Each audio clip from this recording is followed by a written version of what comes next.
صلی اللہ علیہ وسلم۔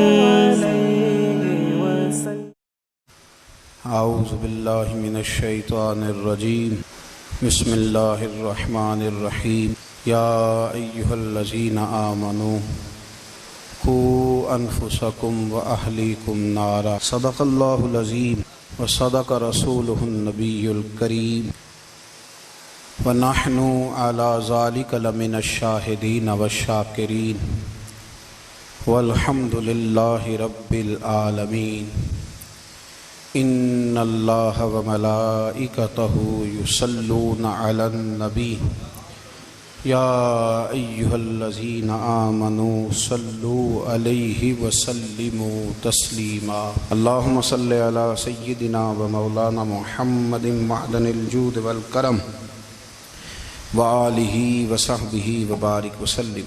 حمد و صلاۃ کے بعد عزیز دوستو، بزرگوں اور بھائیوں، امیر المومنین، خلیفۃ المسلمین، مراد مصطفیٰ صلی اللہ تعالی علیہ وسلم، حضرت سیدنا عمر فاروق رضی اللہ تعالیٰ عنہ کو 26 ذی الحج کو زخم لگا تھا، قاتلانہ حملہ آپ پر کیا گیا تھا، اور یکم محرم الحرام کو اسلام کے اس بطل جلیل، اس قائد، اس لیڈر اور دنیا اسلام پر اپنی سیرت کے انمٹ نقوش چھوڑنے والے اس خوبصورت انسان نے دنیا سے پردہ فرمایا۔ حضرت عمر فاروق رضی اللہ تعالیٰ عنہ ان لوگوں میں سے ہیں جو ابن الوقت نہیں ہوتے، ابو الوقت ہوتے، جو وقت کے مطابق نہیں بدلتے بلکہ وقت کو اپنے مطابق بدل دیا کرتے ہیں۔ یہ وہ لوگ تھے کہ دین ان کا اوڑھنا بچھونا تھا، ان کا چلنا پھرنا دین تھا، ان کا ہنسنا اور رونا دین تھا۔ انہیں علم الیقین سے لے کر عین الیقین تک ایک خاص مقام اللہ نے عطا کر دیا تھا، تو بس پھر یہ سمجھ گئے تھے کہ دین ہی زندگی ہے، دین ہی روح ہے، اور دین ہی ہماری اصل ہے۔ نبی کریم صلی اللہ تعالیٰ علیہ وسلم نے فرمایا کہ میں نے خواب دیکھا ہے، کچھ لوگوں کو میں نے قمیضیں پہنے ہوئے دیکھا، کچھ کی قمیضیں ناف تک تھیں، کچھ کی پیٹ تک تھیں، اور کچھ کی گھٹنوں تک تھیں۔ عمر، میں نے تمہیں بھی دیکھا ہے،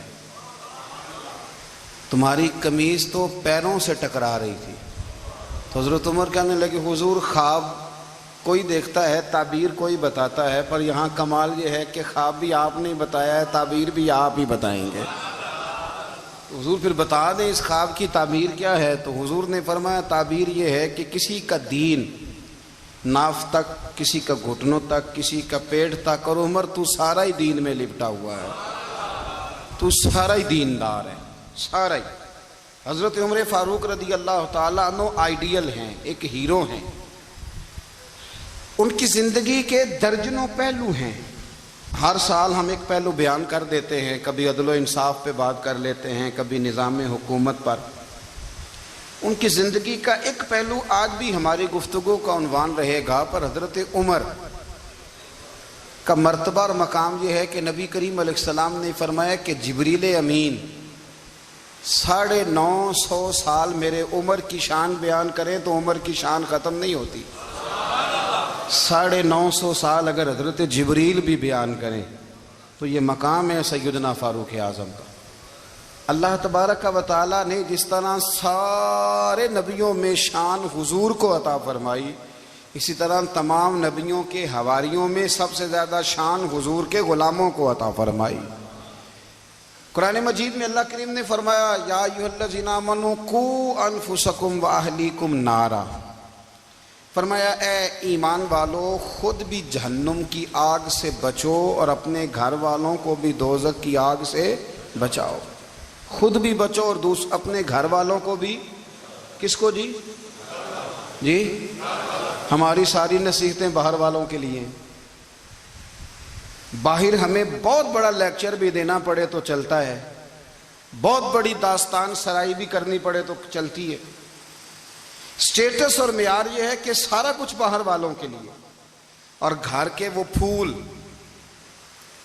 جن کی آبیاری بھی ہم نے کرنی تھی، کوئی جڑی بوٹیاں اگائیں تو وہ کاٹنی بھی ہم نے خود تھی، دھوپ اور چھاؤں کا خیال بھی ہم نے رکھنا تھا، وہاں ہماری نظر نہیں ہوتی۔ پڑوسی کے بچے کیا کر رہے ہیں یہ سارا پتہ ہوتا ہے، اور میرے گھر میں کیا گل کھل رہے ہیں اس کی مجھے خبر نہیں ہوتی۔ حضرت عمر فاروق نے جب یہ آیت نازل ہوئی تو فوراً عرض کیا، یا رسول اللہ صلی اللہ علیہ وسلم، اس کا کیا مطلب ہے کہ خود بھی دوزخ کی آگ سے بچو اور اپنے گھر والوں کو بھی بچاؤ؟ تو نبی کریم علیہ السلام نے فرمایا، عمر اس کا مطلب یہ ہے کہ جن چیزوں کا اللہ رسول تمہیں حکم دیتے ہیں تم اپنے گھر والوں کو ان چیزوں کا حکم دو، اور جن چیزوں سے اللہ رسول تمہیں منع کرتے ہیں تم اپنے گھر والوں کو بھی ان چیزوں سے منع کرو۔ حضرت عمر فاروق کی زندگی میں جو چیز آپ کو بہت زیادہ ملے گی نا، وہ یہ ہے کہ آپ نے جتنا کڑا احتساب محاسبہ باہر والوں کا کیا ہے نا، اس سے زیادہ بڑھ کے اپنا اور اپنے گھر والوں کا کیا ہے۔ یہ بڑا عجیب معاملہ ہے کہ ہم جتنے لوگ ہیں ہمارا معیار یہ ہے کہ سامنے والا غلط ہے اور میں ٹھیک، یعنی دوسرے کا بچہ گلی میں نظر آ جائے تو اس کی غلطیاں نکلنی شروع ہو جائیں گی، اور میرا بچہ سارا شہر گھوم آئے ایک ٹائر پہ موٹر سائیکل پہ، تو ہم کہتے ہیں کہ ابھی بچہ ہے، انشاءاللہ سیانا ہو جائے گا۔ اگر ابا جی آج تک سیانے نہیں ہوئے کہ اس کو سمجھا لیں، تو پھر بیٹے کا سیانا ہونا تو ہو سکتا ہے کہ وہ 60-70 سال لگ ہی جائیں۔ گھر کے اندر جب تک توجہ نہیں ہوتی، اور سب سے پہلے جب تک اپنی ذات پر توجہ نہیں ہوتی، تو والد کا جب تک کردار بچے نہیں دیکھتے جب تک، اتنی دیر تک ان کا تبدیل ہونا ممکن نہیں ہوتا۔ حضرت عمر فاروق رضی اللہ تعالیٰ عنہ نا باہر والوں کا بھی بڑا سخت حساب کرتے تھے۔ بڑا ایک گورنر صاحب نے لباس بڑا شاندار پہننا شروع کر دیا تھا، تو حضرت عمر نے اتروا کے نا تو انہیں ٹاٹ کا لباس پہنا کے تو اونٹ چرانے کی ڈیوٹی دے دی تھی۔ اتنا سخت احتساب کرتے۔ کسائی کی دکان پر بھی 1-2 گھنٹے کھڑے ہوتے تھے۔ جو آدمی مسلسل 2 دن گوشت خریدتا تھا نا، فرماتے تھے اس کا ٹیکس بڑھا دو، لوگوں کو دال نہیں مل رہی اور یہ روز گوشت کھاتا ہے۔ حضرت فاروق اعظم، اس کو جزیہ کہا جاتا تھا، یا کچھ اور معاملات ہوتے تو بڑھا دیتے تھے۔ مسلسل جو 2 دن آدمی گوشت کھاتا تھا، فرماتے تھے مدینے میں غربت ہے، اگر یہ والا نظام تم کرو گے تو غریب لوگ کس کی طرف دیکھیں گے۔ لیکن اس سے زیادہ بڑھ کر جو ان کی زندگی کا معیار اور سٹیٹس تھا وہ یہ تھا کہ اپنے گھر کا خاص خیال رکھتے، خاص توجہ کرتے۔ ملک شام سے اور ایران سے کچھ لوگ آپ کی خدمت میں آئے، تو وہاں سے کچھ کنیزیں بھی آئیں، ان کے بادشاہ پیغام لے کے۔ شاہ ایران کی کنیز کو ملکہ نے کہا کہ نا حضرت عمر کی زوجہ کو دیکھ کے آنا ذرا کس طرح کی ہے۔ ہمارے ملک میں کیا کہتے ہیں؟ خاتون اول، جی خاتون، باقی سارے دووں میں خاتون اول، ذرا خاتون اول کو دیکھ کے آنا۔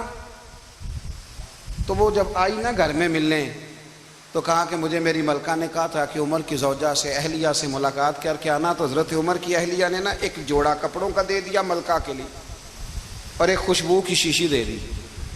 اب جب وہ تحفے وہاں گئے تو اس ملکہ نے نا کچھ سونے کا سامان بھیجا، کچھ زیورات بھیجے، کچھ تحائف بھیجے۔ جب حضرت عمر کے گھر آئے نا، وہ خادم لے کے آیا، اس نے کہا جی آپ کی اہلیہ نے تحفے بھیجے تھے، تو جواب میں شاہ ایران کی بیوی نے، یہاں جس ملک کا وہ سفیر تھا، انہوں نے بھی یہ بھیجے۔ تو حضرت عمر فاروق نا وہ تحفے لے کے گھر گئے، تو جا کے کہنے لگے اپنی اہلیہ سے، یہ تو کب سے تحفے تحائف بھیجنے لگ گئی ہے، یہ کب سے نظام شروع ہو گیا؟ تو کہ حضور تحفہ دینا لینا تو ٹھیک ہے، سنت ہے، محبت بڑھتی ہے، تو یہ کوئی قباحت نہیں، اور میں نے اپنی ذاتی استعمال کے لیے جو چیزیں رکھی تھی وہ میں نے دی ہیں۔ تو حضرت عمر فاروق رضی اللہ تعالیٰ عنہ فرمانے لگے، ہم نے کسی ملک کے ساتھ اور اس کے بادشاہ کے ساتھ ذاتی تعلق نہیں بنانا، تعلق جو بھی بنے گا رسول اللہ کے دین کی برکت سے بنے گا۔ ذاتی رشتے نہیں ہم نے قائم کرنے، ذاتی۔ آپ کے ملک کی جو ایئر لائن جس کا ہر سال خسارے کا ڈنڈورا پیٹا جاتا ہے نا، وہ ہمارے بادشاہ صاحب اور صدر صاحب اگر غیر ملکیوں کو گھوڑا کبھی بھیجنا ہو نا، گھوڑا، تو پورا ایک جہاز گھوڑا لے کے تحفے میں جاتا ہے، پورا جہاز غریب قوم کا یہ سرمایہ، اور قوم بڑی بادشاہ ہے، لائنوں میں لا کے ووٹ دیتی ہے، دو کام ہمیشہ لائن میں لگ کے کرنے، ایک بل لائن میں لگ کے جمع کرانا ہے اور ایک ووٹ لائن میں لگ کے، تاکہ پھر پورے 5 سال لائن میں ہی لگے رہیں۔ مرضی سے آپ ووٹ دینا، پر جو بات درست ہے اس کو سنو۔ حضرت عمر فاروق رضی اللہ تعالیٰ عنہ نے اپنی اہلیہ سے پوچھا کتنے کا تھا وہ تیرا جوڑا اور خوشبو کی شیشی؟ انہوں نے کہا 3 دینار کی۔ فرمایا یہ 3 دینار تیرے اور باقی جو تحفے آئے ہیں وہ تو خود کہہ، چونکہ اس نے تیرے نام بھیجے ہیں، تو کہہ کہ میں مال غنیمت میں دیتی ہوں، تو کہہ میں مسلمانوں کو کہہ۔ تو زوجہ ہنس پڑی، کہنے لگی میں نہ بھی کہوں تو مجھے کہنا تو پڑے گا ہی، کہنا تو میں نے ہے ہی، جو کہ سامنے عمر فاروق ہیں، لہذا فرمایا کہہ دیتی ہوں میں نے دیا خزانے کو۔ حضرت عمر نے جمع کرا لیا۔ میں یہ کیا بات ہوئی، میرے گھر والے جو مرضی کریں، ان کا معیار زندگی جس طرح کا مرضی ہو۔ اور حضرت عمر ایک جملہ کہا کرتے تھے، اللہ کرے کہ یہ باتیں اس دور حاضر میں ہماری سمجھ میں آئیں۔ حضرت عمر فاروق رضی اللہ تعالیٰ عنہ اپنے بچوں کو فرمایا کرتے تھے کہ بہت آدمی کو بھوک لگی ہو نا، اور پھر اس کی پسند کا کھانا پکا ہو تو اتنے شوق سے وہ اس کھانے کو دیکھتا ہے نا، فرمایا اس طرح پوری قوم اپنے بادشاہوں کے خاندان کو دیکھتی ہے، اس تیزی کے ساتھ دیکھتے ہیں کہ ان کے گھر میں کیا ہو رہا ہے، ان کا معیار زندگی کیا ہے، ان کا سٹیٹس کیا ہے۔ سیدنا فاروق اعظم رضی اللہ تعالیٰ عنہ نے اپنے گھر کے اندر اپنے بچوں، آپ کے بچے دونوں کاروبار کے لیے مصر گئے تو وہاں کے گورنر صاحب نے لوگوں سے، ایک بہت بڑا قافلہ گیا مدینے سے مصر تجارت کے لیے، جاتے ہیں نا آج بھی قافلے کئی ملکوں میں، تو یہ گئے تجارت کے لیے۔ تو حضرت عبداللہ ابن عمر، حضرت عبید اللہ ابن عمر، حضرت عمر کے دونوں بیٹے گئے۔ جناب عمر فاروق کے بچے جب وہاں پہنچے تو مصر کے گورنر نے نا لوگوں کو تعارف کرایا کہ یہ عمر فاروق کے بیٹے ہیں، یہ حضرت یہ چودھری کے بیٹے کو کون بتاتا ہے کہ تو چودھری کا بیٹا ہے؟ باہر والے بتاتے ہیں، گھر والے جی؟ اور سیٹھ صاحب کے بیٹے کو کون بتاتا ہے کہ تو سیٹھ صاحب کا بیٹا ہے؟ اور مالک کو کون بتاتا ہے کہ تو مالک کا بیٹا ہے اور یہ کرایہ دار ہے؟ یہ کون بتاتا ہے؟ یہ سوچ ہم دیتے ہیں بچوں کو، چودھری اور کمی کی سوچ، امیر اور غریب کی سوچ، مالک اور کرایہ دار کی سوچ، گھر کے مالک کی اور کام کرنے والے کی سوچ، یہ ہم دیتے ہیں۔ یاد رکھنا، یہ ہم دیتے ہیں، یہ ہمارا مزاج ہے، یہ باہر سے نہیں آتی۔ تو کوئی شہزادہ ہے، تو سیٹھ ہے، تو نواب ہے، یہ سوچ باہر سے نہیں آتی، یہ اماں سوچ دیتی ہے، اماں، یہ ابا سوچ دیتا ہے۔ اور پھر جب تباہی اترتی ہے تو اس کے ذمہ دار بھی باہر والے نہیں ہوتے، گھر والے ہوتے ہیں، گھر والے۔ ہمارے بچوں کی طبیعتوں پر زیادہ نقش باہر والوں کا نہیں ہوتا، گھر والوں کا ہوتا ہے، یاد رکھیے گا۔ حضرت عمر فاروق رضی اللہ، بچے ہیں، شہزادے ہیں، وہ کاروبار کرنے گئے اور وہاں لوگوں نے بتایا گورنر صاحب نے کہ یہ فاروق اعظم کے بچے امیر المومنین کے۔ لوگوں نے ان سے زیادہ مال خریدا، تجارت میں زیادہ نفع ہوا۔ ظاہر ہے کہ وہ آپ کے جو اللہ خیر کرے حکمران ہیں، ان کے کاروبار کتنے ملکوں میں ہیں، کس بنیاد پر ہیں؟ وہ صرف اس بنیاد پر کہ وہ حکمران رہے، ان کے لیے آسان تھا بڑے لوگوں سے تعلقات بنانا۔ حضرت عمر فاروق رضی اللہ تعالیٰ عنہ کے بچے ڈھیروں مال کما کے جب واپس آئے نا، تو حضرت عمر سے آ کے بچوں نے بطور محبت کا، ابا جی اللہ نے بڑا ہی فضل کیا ہے، بڑا مال کمایا الحمدللہ، یہ دیکھیں کتنا نوازا ہے۔ تو حضرت عمر کہنے لگے سارے قافلے نے اتنا ہی کمایا ہے؟ سارے قافلے نے اتنا ہی کمایا ہے؟ کہ حضور نہیں، سارے قافلے نے اتنا نہیں کمایا، سب کو اتنا نہیں ملا۔ وہ تو وہاں گورنر صاحب نے لوگوں کو تعارف کرایا تھا کہ یہ عمر کے بچے ہیں، تو لوگوں نے پھر ہم سے بڑا ہی خریدا۔ تو حضرت عمر فرمانے لگے ٹھیک ہو گیا، میں بات سمجھ گیا ہوں، اس طرح کرو، جو تمہاری اصل زر تھی نا، جو راز تھی، وہ رکھ لو اور باقی سارا مال خزانہ میں جمع کرا دو، اس لیے کہ یہ تم نے تجارت نہیں کی، یہ تم نے اپنے باپ کا نام بیچا ہے، یہ تم نے امیر المومنین کے بیٹے ہونے کا فائدہ اٹھایا ہے۔ فرمایا یہ تمہارا نہیں حق، یہ مسلمانوں کا ہے، اس لیے کہ یہ مال تم نے محنت سے نہیں کمایا، یہ باپ کی کرسی کا فائدہ اٹھایا ہے۔ اور فرمایا اگر تم نے مال جمع نہ کرایا تو میں مال بھی لے لوں گا زبردستی اور کوڑے بھی ماروں گا، ڈبل سزا دوں گا، مرضی سے جمع کراؤ گے تو کوڑوں سے بچ جاؤ گے۔ بڑے بیٹے نے تو جمع کرا دیا، تو چھوٹا تھوڑا پریشان ہوا، تو حضرت عبداللہ ابن عمر چھوٹے کا ماتھا چوم کے کہنے لگے بیٹے چپ کر کے جمع کرا، یہاں بھی فخر کر کے ہم عمر کے بیٹے ہیں، اور قیامت میں بھی فخر کریں گے کہ ہم فاروق اعظم کے بیٹے ہیں۔ یہاں بھی ناز کریں گے اور وہاں بھی ناز کریں گے کہ عمر کے بچے ہیں۔ ہمارے باپ نے خود بھی حلال ہی کھایا ہے، اور جب ہماری کمانے کی باری آئی ہے تو ہمیں حکم بھی حلال کھانے کا دیا۔ بھائی ہمارا مزاج نہیں۔ بچہ جب لے کے آتا ہے 2 لاکھ روپیہ تو کبھی پوچھے کہاں سے آیا ہے؟ جب وہ پہلے دن غلط دوستوں کے پاس جا کے بیٹھتا ہے تو کبھی نکالا ہے گھر سے اسے؟ یہ بہت سارے خمیازے ہمیں اس لیے بھگتنے پڑتے ہیں کہ ہم ابتدا میں سوراخ بند نہیں کرتے، جب اس میں شگاف پڑ جاتا ہے، سیلاب آتا ہے تو ہمیں ہوش آتی ہے۔ حضرت عمر نے اپنے گھر میں نگرانی رکھی، کڑی نگرانی۔ زیادہ نماز گھر میں پڑھتے تھے حضرت عمر، نفلی نمازیں زیادہ کیوں بلا؟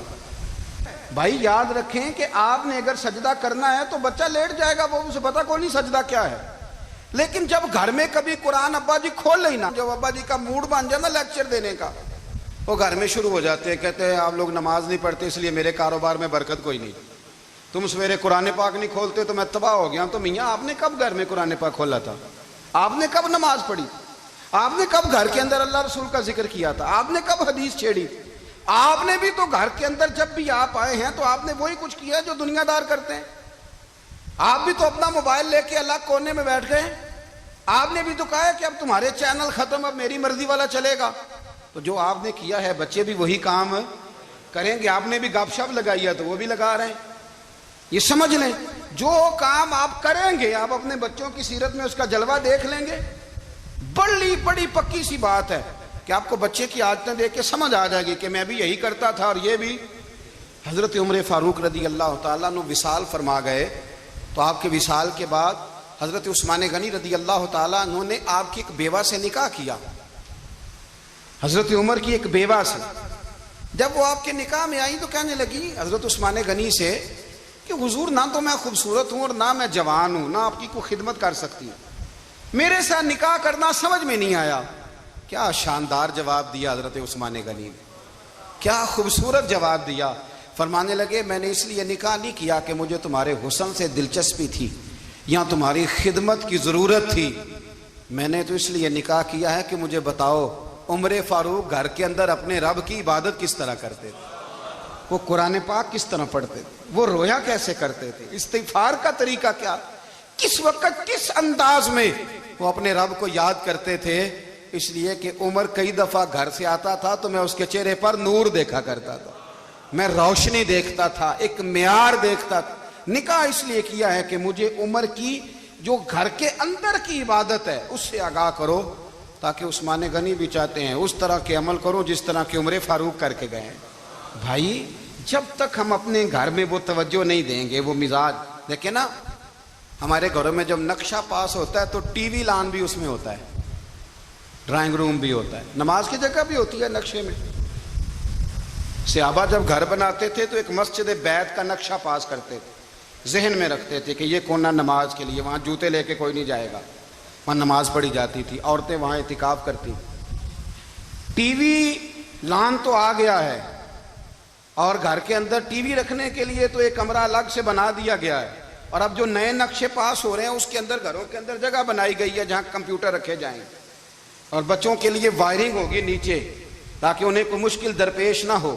یہ ساری چیزیں ہم نے نہانے کے لیے گھروں کے اندر اتنے بڑے واش روم بنائے ہیں کہ لگتا یہ ہے کہ سوائے نہانے کے اور کام ہی نہیں کوئی گھر میں ہوگا، ہر چیز آ گئی۔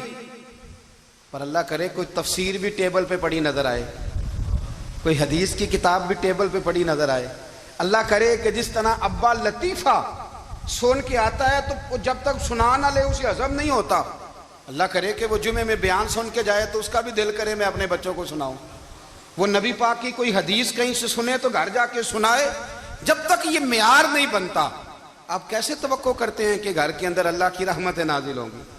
آپ یہ کیسے توقع کرتے ہیں کہ گھر کے اندر وہ معیار اور وہ مزاج بنے گا؟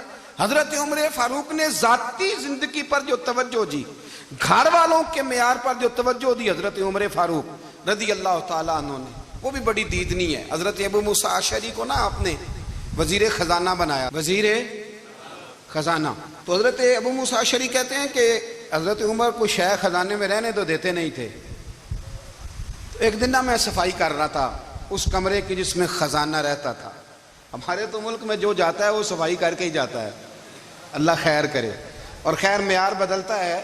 جو پچھلی حکومت ہوتی ہے وہ قرضہ اٹھاتی ہے, وہ باہر سے جاتی ہے تو قرضہ لے کے آتی, اور جو نہیں آتی ہے وہ کہتی ہے ہمیں پیکج مل گیا ہے. وہ قرضہ نہیں اٹھاتے, ان کو کیا ملتا ہے؟ یعنی پچھلی نے قرضہ لیا تھا اور ہم نے, واہ جی واہ کیا خوبصورت انداز ہے. اس کا نام بدل کے نا, انہوں نے قرضہ لیا تھا اور ہم نے, میں کہا بڑے شاندار سیانے بندے ہو گئی. اور اللہ تعالیٰ خیر فرمائے, ہمارے جو بڑے شاندار قسم کے دوست ہیں نا, شاندار, جن کا ادب سے نام لیتے ہیں, وہ عرب کے بادشاہ ہیں. ہم تو عرب خالی کہتے بھی نہیں, عرب شریف کہتے ہیں, عرب شریف. انہوں نے پتہ کیا کیا ہے؟ انہوں نے اس طرح کیا ہے کہ جو کشمیریوں کا قاتل تھا نا, اس کے گلے میں میڈل ڈال دیا ہے. یہی کام وہ کرتے رہتے. انہوں نے پہلے انہیں بلا کے مندر بھی بنوائے تھے, ہمیں کوئی شکوہ نہیں, ان کی زمین ہے, اللہ تعالیٰ توفیق عطا کرنے والا ہے. پر خیال یہ تھا کہ چلو کشمیریوں کے زخموں پر نمک نہ چھڑکتے, 2 مہینے انتظار کر لیتے, کچھ حالات سنور جاتے, کچھ تھوڑا انتظار. ہیں ہمارے دوست, ہمارے وزیر اعظم صاحب جب جاتے ہیں تو وہ پھولوں کا ہار ڈالتے ہیں ہمارے دوست. لیکن انہیں وہ حدیث یاد نہیں کہ نبی پاک علیہ السلام نے فرمایا جب میرے مومن کو تکلیف ہوتی ہے تو مجھے بھی گنبد خضرا میں تکلیف ہوتی ہے. انہیں نہ کشمیریوں کا خون یاد نہیں آیا, انہیں برہان وانی کی کٹی ہوئی لاش یاد نہیں آئی, انہیں 30,000 بیوہ عورتیں 30,000 بیوہ عورتیں یاد نہیں آئی, 30,000 بیوہ عورتیں جن کے سہاگ اجڑ گئے, اور انہیں 1.25 لاکھ یتیم بچہ یاد نہیں آیا جو یتیمی کی زندگی گزار رہا ہے. اور اس کے باوجود بہت بڑے ذمہ دار ہے وہ. مجھے پڑھ لینے دو آج احمد فراز کا شعر. وہ ہمارے مکتب کوئی ایسا نہیں کہ وہ مولوی تھا, وہ غیر جانبدار تھا, پر مجھے آج پڑھ لینے دو اس کا شعر. ایک کلیجے کا درد ہے, پڑھ لینے دو. اس نے کہا تھا کہ پڑھتا ہوں تو کہتی ہے یہ خالق کی کتاب ہے, مثل یہودی یہ سعودی بھی عذاب, اس قوم کے بارے میں کیا لکھوں فراز, کعبے کی کمائی سے جو پیتے ہیں شراب, کعبے کی کمائی سے جو پیتے ہیں شراب, اس قوم کے بارے میں کیا لکھوں فراز. کعبے کی کمائی سے جو پیتے ہیں شراب, میں خیال نہیں آیا تمہارا صرف دین یہ ہے کہ قبریں گرا دو, مزارات گرا دو, فقط یہ دین ہے؟ کوئی نبی پاک کے روزے کی طرف منہ کرے تو اسے مشرک کہو, یہ دین ہے؟ اس کا نام مذہب رکھا ہے تم نے. مذہب تو اس کا نام ہے کہ جو رسول اللہ کا نام لینے والا ہے وہ ہمارا یار ہے, اور جو نبی پاک کا نام لینے والا نہیں, ہمارا اس سے کوئی تعلق ہے. یہ دین ہے. حضرت عمر فاروق کی سیرت سنا رہا ہوں, حضرت عمر کی. حضرت ابو موسیٰ اشعری نے ایک عیسائی کو منشی رکھا تھا, اکاؤنٹ آفیسر حضرت ابو موسیٰ اشعری نے. تو حضرت عمر فاروق بول پڑے, کہنے لگے تمہیں مسلمان کوئی نہیں ملا تھا, کلمہ گو نہیں تمہیں نظر آئے, کشمیریوں کی لاشیں نظر نہیں آتی, ان کا خون بہ رہا ہے, تباہی اتر رہی ہے, اور تم قاتل کو گولڈ میڈل پہنا رہے ہو. اور یاد رکھنا, جب مسلمانوں کی بچیاں روندی جاتی ہوں نا تو پھر اسلام امن کا درس نہیں دیتا, پھر اسلام جہاد کی بات کرتا ہے, پھر اسلام جہاد کی بات کرتا ہے, جہاد کی. وہ قومیں غیرت مند نہیں ہوتی کہ جن کے گھروں میں آگ لگی ہو اور وہ غیروں کو ہار پہناتی پھریں. اللہ کا کچھ خوف کرو, زندگی مختصر ہے. دبئی میں کتنے رہے اور کتنے چلے گئے, خدا را کچھ خدا. تم سے اچھے تو وہ نیو یارک کے رائٹر ہیں جو کم از کم اپنے کالموں میں کشمیر کی بات کرتے ہیں. تم سے اچھا برطانیہ کا وہ شخص ہے جو کم از کم BBC لندن پہ رپورٹ جاری کرتا ہے تو کہتا ہے کشمیر پہ ظلم ہو رہا ہے. تم سے تو وہ اچھے رہ گئے. تم نے بات کرنا تو دور کی بات, تم نے دشمنوں کے گلے میں ہار پہنانے شروع کر دیے. کل جب پوچھیں گے بلا کے تم کو اپنے سامنے, کیا جواب جرم دو گے تم خدا کے سامنے؟ بڑی تکلیف ہوئی, بڑی تکلیف ہوئی. وہ نا منصور حلاج کو پھانسی دی جا رہی تھی تو حضرت جنید بغدادی بھی آ کے دیکھنے لگے. تو منصور حلاج کہنے لگے بابا سارا زمانہ دیکھے پر تو نہ دیکھ, سارا زمانہ تماشا دیکھے انہیں تو پتہ کوئی نہیں نا, تو نہ دیکھ. عرب شریف والو, ٹرمپ اسے انعام دیتا تو تکلیف کوئی نہیں تھی, ملکہ وکٹوریا اسے انعام دیتی تو تکلیف کوئی نہیں تھی, پر تم تو نہ ایسا کرتے. تم تو اپنے تھے, تم تو کلمہ گو تھے, تم تو یہ ظلم نہ کرتے, تم تو یہ حرکت نہ کرتے. میں کہتا ہوں ٹھہر ہی جاتے. جانا نہیں دنیا سے؟ اللہ کے حضور حاضر نہیں ہونا؟ جب رسول اللہ قبر میں آئیں گے تو کیا جواب دو گے؟ خدا را، حضور نے فرمایا تھا گناہ روک نہیں سکتے تو دل میں ہی برا جان لو۔ ذالک اضعف الایمان، یہ کمزور ایمان ہے، کم از کم اتنی حد تک تو آ جاؤ، دشمن سے گلے تو نہ ملو۔ خدا را سمجھیں، ہمارا پہلا تعارف یہ ہے کہ ہم رسول اللہ کے غلام ہیں۔ اقبال نے کہا تھا وطن کا بت نہ بنانا، وطن کو بت نہ بنانا۔ اقبال کہنے لگے ان تازہ خداؤں میں بڑا سب سے وطن ہے، جو پیرہن اس کا ہے وہ مذہب کا کفن ہے، اس لیے کہ بازو تیرا توحید کی قوت سے قوی ہے، اسلام تیرا دیس ہے، اسلام تیرا دیس ہے۔ کیونکہ تو مصطفی ہے، تو نبی پاک والا ہے، مصطفیٰ والا، اسلام تیرا دیس ہے، تو مصطفی ہے۔ امریکہ میں جو مسلمان رہتا ہے ہمارا بھائی ہے، اور پاکستان میں جو مرزائی رہتا ہے اس سے ہمارا کوئی تعلق نہیں ہے۔ حضرت عثمان غنی نے اپنے چچا کے بیٹے سے کہا تھا کہ تو کلمہ نہیں پڑھتا تو تیرا میرا رشتہ کوئی نہیں۔ بلال حبش سے آیا ہے پر میرے نبی کا غلام ہے تو سگے بھائیوں سے بھی آگے ہے۔ ہزاروں قومیں وجود میں آئیں دہر میں خشک و تر کے رشتے سے، پر ہم نے بنیاد دوستی رکھی یاد خیر البشر کے رشتے سے۔ اپنی ملت پر قیاس اقوام مغرب سے نہ کر، خاص ہے ترکیب میں قوم رسول ہاشم۔ کچھ خیال کرے، پہلا تعارف دین ہے، اگر دین نہیں تو پھر کسی وطن کی کوئی ضرورت، اس لیے کہ پاکستان کا تصور اقبال نے پیش کیا نا، تو اقبال کہنے لگے ان تازہ خداؤں میں بڑا سب سے وطن ہے جس کو تم بت بنا کے پوجتے ہو۔ ہمارا وطن تو ہمیں جان سے زیادہ پیارا ہے، پر پہلے پاکستان نہیں، پہلے اسلام، پہلے اسلام تیرا دیس ہے، تو مصطفی ہے۔ تو آمدہ برسر مطلب حضرت عمر فاروق رضی اللہ تعالی عنہ۔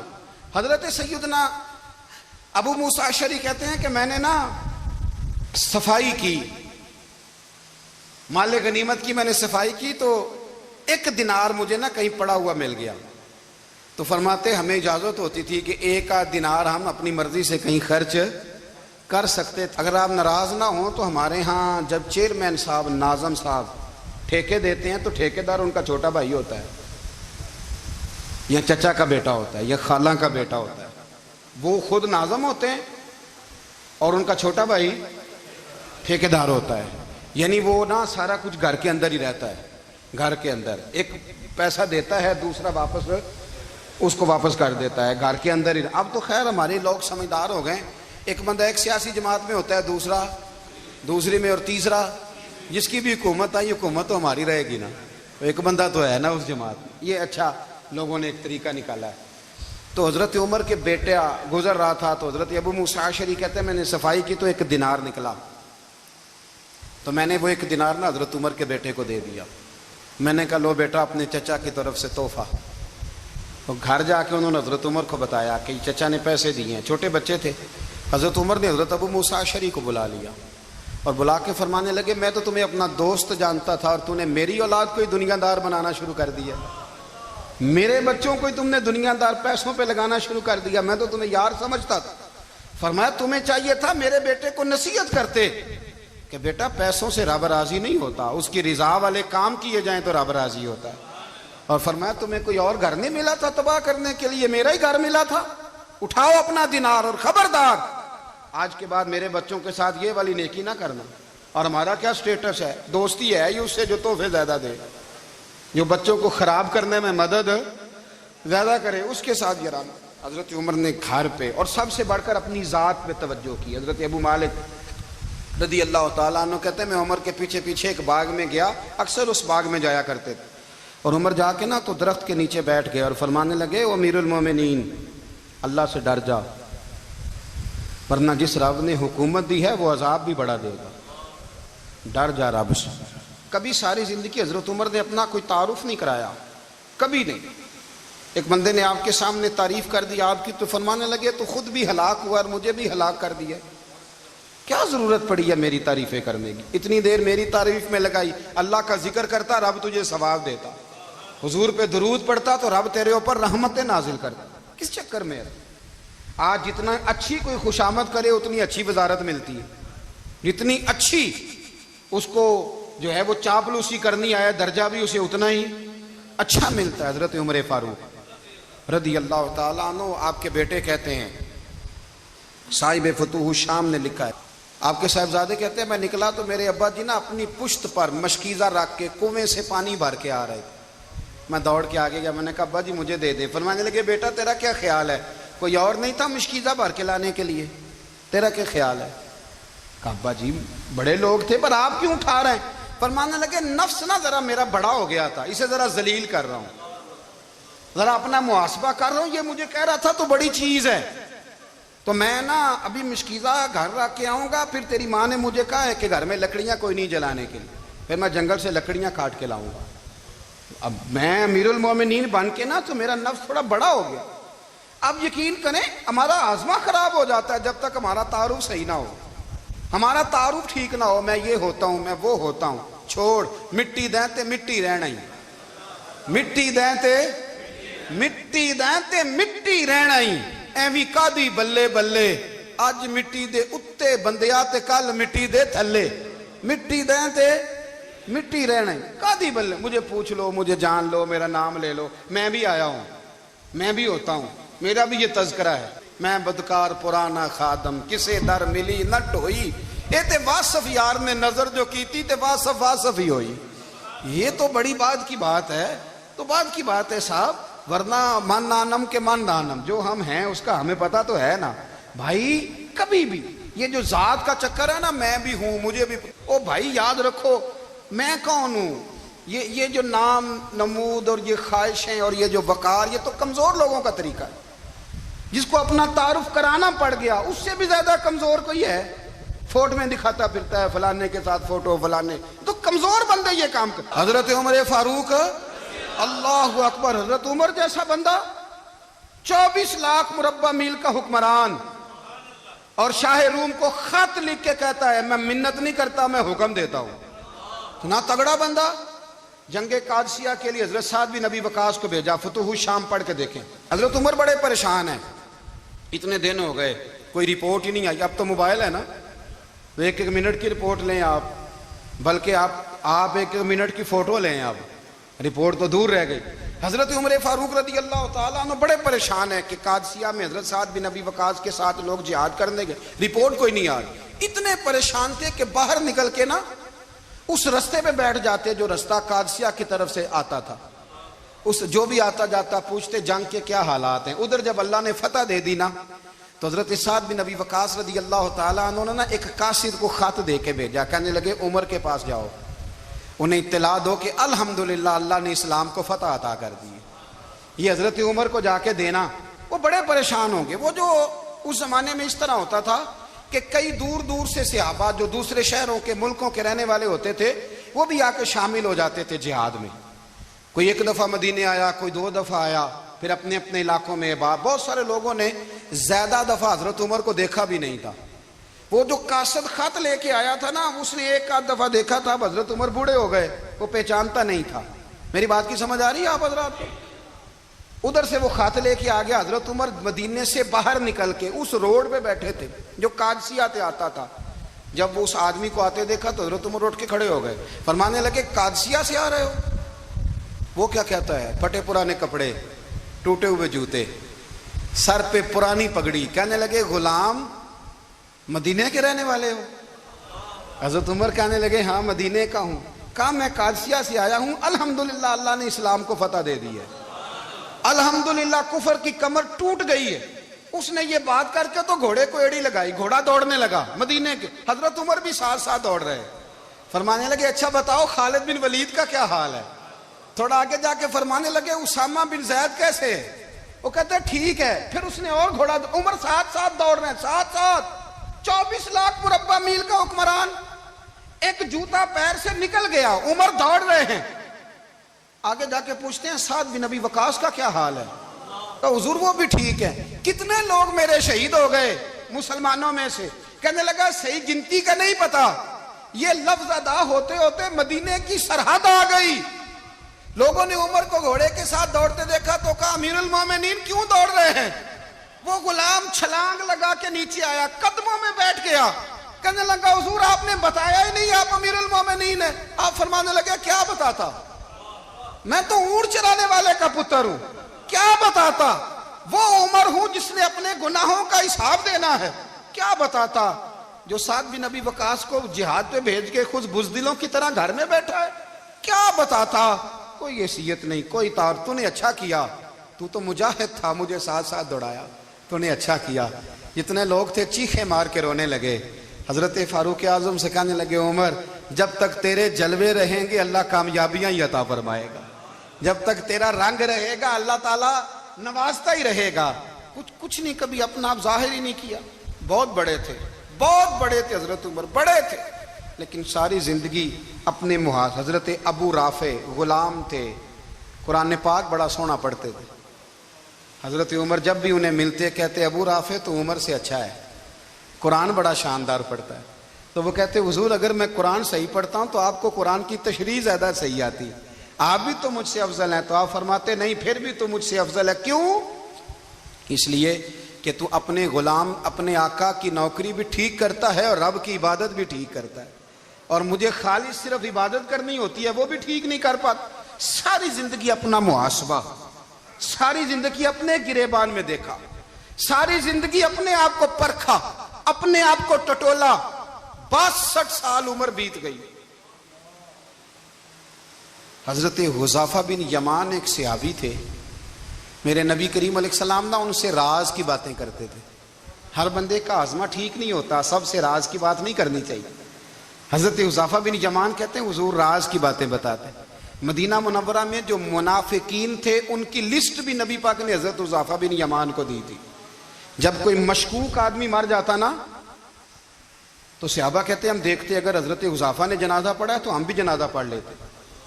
نبی پاک نے بھی کچھ جنازے نہیں پڑھے. ترمذی میں ہے فرمایا عثمان سے جو بغض رکھے اس کا جنازہ نہیں پڑھیں گے.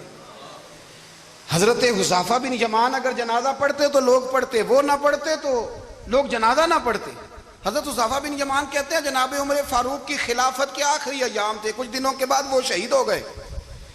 فرماتے آدھی رات کا وقت تھا، میں گھر میں سویا تھا بڑا بے فکر، اچانک میرے دروازے پہ دستک ہوئی، میں گھبرا کے اٹھا. اتنی رات کو کون آیا؟ کہتے ہیں قربان جاؤں دروازے پہ گیا تو امیر المومنین فاروق اعظم دروازے پہ. میں نے کہا عمر کوئی حکم تھا تو مجھے بلا لیتے. کہنے لگے میں نا امیر بن کے نہیں آیا، تیرا ویر بن کے آیا ہوں. امیر المومنین کی حیثیت سے سرکاری کام سے بلاتا تو وہاں بلاتا، مجھے ایک ذاتی کام پڑ گیا. کہتے ہیں میں نے عمر کو گھر کی اندر بلا کے چارپائی پہ بٹھایا. میں نے کہا حضور میں غریب آدمی میں کیا آپ کے کام آ سکتا ہوں؟ تو کہتے ہیں انہوں نے نا مجھے ساتھ بٹھا لیا، پھر میرا ہاتھ پکڑ لیا. کہنے لگے تو عمر کو جانتا ہے؟ عمر جھوٹ نہیں بولتا. تو جانتا ہے؟ عمر وعدوں کا پکا ہے. کہا حضور جانتا ہوں. کہا میں اس وقت آیا ہوں جب دیکھ بھی کوئی نہیں رہا.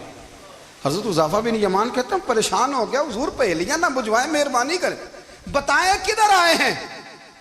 تو حضرت عمر فاروق فرمانے لگے 62 سال کا ہو گیا ہوں، 63 میں چل رہا ہے، داڑھی سفید ہو گئی ہے، پھل پک گیا، اٹھ فریدہ ستیا، داڑھی آ گئی پور، اگا نیڑے آ گئی، پیچھا رہ گئی دور. اب قبر اشر کا معاملہ صاف نظر آنے لگا ہے. کہا حضور مجھ سے کیا چاہتے ہیں؟ حضرت عمر رو پڑے. کہنے لگے آج میں عشاء کے بعد نکلا ہوں تو نبی پاک کے صحابہ مجھے نیک کہہ رہے تھے، پھر میں نے بچوں کی ماں سے اور بچوں سے بھی پوچھا ہے، وہ بھی مجھ سے راضی ہیں. پر حذیفہ تیرے ساتھ نبی پاک راز کی باتیں کرتے تھے، سچ بتا کہیں عمر کا نام منافقوں میں شامل تو نہیں؟ سچ بتا ان منافقین میں تو شامل نہیں، کہیں اوپر سے تو نہیں سارا کچھ؟ حضرت حذیفہ بن یمان کہتے ہیں میں باپ کے مرنے پہ اتنا نہیں رویا جتنا عمر کے سوال پہ رویا. میں قدموں میں بیٹھ گیا. میں نے کہا نہیں عمر یہ تو میں نے نہیں سنا، لیکن یہ میں نے نبی پاک سے ضرور سنا ہے کہ میرے بعد اگر کوئی نبی ہوتا تو عمر ابن خطاب ہوتا. یہ میں نے اپنے کانوں سے سنا ہے کہ عمر جس گلی سے گزرے شیطان رستہ بدل جاتا ہے. یہ میں نے اپنے کانوں سے سنا ہے کہ 950 سال حضرت جبریل جناب عمر کی شان بیان کریں تو پھر بھی بیان نہیں ہو سکتا. یہ میں نے ضرور سنا. دوستو ساری زندگی حضرت عمر نے اگر دوسروں کا محاسبہ کیا تو اپنا اور اپنے بچوں کا بھی کڑا خیال رکھا، اپنی ذات پر بڑی توجہ دی. جو لوگ اپنا بھول جاتے ہیں نا، ہمیں اپنی صحت کا بڑا خیال ہے لیکن اپنی روحانی زندگی کا کوئی خیال نہیں ہے، قلبی زندگی کا کوئی تصور نہیں ہے۔ آپ یقین کریں موٹا آدمی کمزور ہونے کے لیے جدوجہد کر رہا ہے، کمزور طاقتور ہونے کے لیے، لیکن جس کو کتنے دن بیت گئے اللہ رسول کی یاد میں رویا ہی نہیں، کتنے دن بیت گئے نعت سننے کو دل ہی نہیں چاہا، جسے مہینوں بیت گئے اور قرآن پاک کی طرف نظر ہی نہیں گئی، وہ فکر مند ہی نہیں۔ زندگی زندہ دلی کا نام ہے، مردہ دل کیا خاک جیا کرتے ہیں۔ بھائی حضرت عمر کی زندگی دور حاضر میں ہمیں یہ سبق دیتی ہے کہ کڑی نگرانی رکھو اپنے پودوں کی، کڑا خیال رکھو اپنے ذاتی باغ کا، اور یہ جو تمہارے دل کی دنیا ہے، یہ تمہاری روح کی زندگی ہے، اس کا محاسبہ کرتے رہو۔ نبی کریم علیہ السلام نے فرمایا اپنا حساب خود کر لو قبل اس کے کہ تمہارا حساب کیا جائے۔ اپنا حساب بولیے، اپنا حساب۔ ہم ساری دنیا کا حساب کرتے پھرتے ہیں، کوئی کہاں سے کماتا ہے کہاں کھاتا ہے، پر اپنا حساب حضور نے فرمایا حساب کر لو قبل اس سے کہ تمہارا حساب۔ مولا علی فرماتے ہیں نماز پڑھ لو قبل اس کے کہ تمہاری نماز پڑھی جائے، نماز پڑھ لو قبل اس کے کہ تمہاری۔ اپنا محاسبہ کریں، تھوڑا سا نا اوپر دائیں بائیں دیکھنے کی بجائے تھوڑی سی گردن جھکا کے نا، درویش کہتے ہیں برے بندے نو میں لبن ٹریا تے جگ تے ملیا نہ کوئی، اپنے اندر چاتی پائی تے میتھوں برا نہ کوئی۔ تھوڑی سی نا، تھوڑی سی اپنی طرف توجہ دیں۔ ہم نا بے چین وقت گزار رہے ہیں، بے قرار ہیں، بے سکون ہیں، سبب یہ ہے کہ ہم نے نا اپنا حساب کرنا چھوڑ دیا ہے۔ حساب کرو گے، بے حساب تو بندہ روٹی کھا لے تو بیمار ہو جاتا ہے، اور اگر زندگی بے حساب گزرے، گناہوں کا حساب ہی نہ کیا جائے، تقوی کی طرف توجہ ہی نہ کی جائے، تو پھر زندگی دشوار ہو جاتی ہے۔ اور اللہ پوری امت مسلمہ کو ایک حضرت عمر فاروق رضی اللہ تعالیٰ عنہ کے طریقے پر چلنے والا لیڈر عطا فرما، ہمیشہ مدحت خیر۔ تم پڑھ عالم فاضل ہو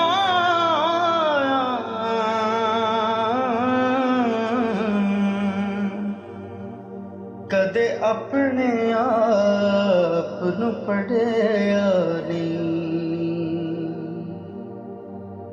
تو جا وڑدا مسجد مندراں،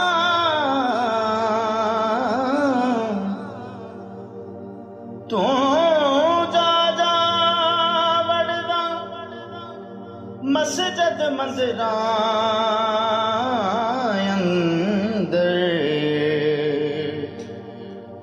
من اپنے وچ وڑیا